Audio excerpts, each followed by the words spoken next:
So one of the most important things I've realized recently when I went for it is that I became way more intentional with my time.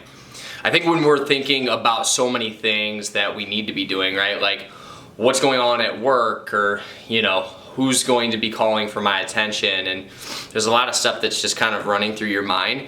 It's hard to actually sit down and get intentional about the thing you need to do to accelerate your dream forward. So for me, I found that now, since I just broke away from my job and I decided that I was gonna burn the ships and just go for it, now all my time, all my energy is dedicated to the thing that I know I wanna do. And so I just have been using a time block planner. I've been writing down what I need to do within certain time frames, just visualizing my next day before bed. I'm thinking about just every step, and I'm like, now I'm just thinking to myself, there's no time to waste, right? Before it was like, oh, I've got money coming in, I've got these things I know I need to do for work, and it just seemed like I wasn't prioritizing the life that I really wanted, and I was letting that take a back seat because I was like, it can wait for one day.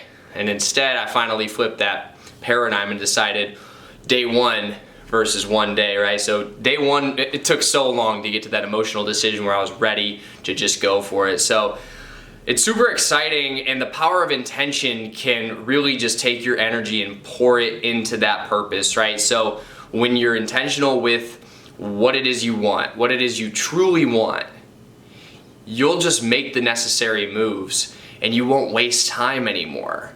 And that's the power of just going for it, right? Just making sure that you make the decision and that you cut ties with the things that aren't serving you anymore.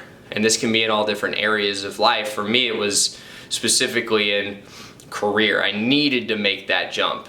And you don't know how bad it needs to happen. Like, I didn't know how much I needed to make that decision until I hit my breaking point. And it was just a release for me. I cried about it. I just had this whole outpour of emotions and feelings, and all I can say is it's one of the most liberating things that I've ever chosen to do. So I'm grateful for it, and it's time. It feels really good to be doing what I want to be doing now, what I know in my heart that I'm called to do. So that's where we're at today. It's Sunday, so I'm gonna be prepping tonight and then just going for it this week. There's a lot that needs to be done, and I'm working on writing that down right now so I can just wake up Monday early and just start to take care of business. So that's where we're at, and we'll go from here.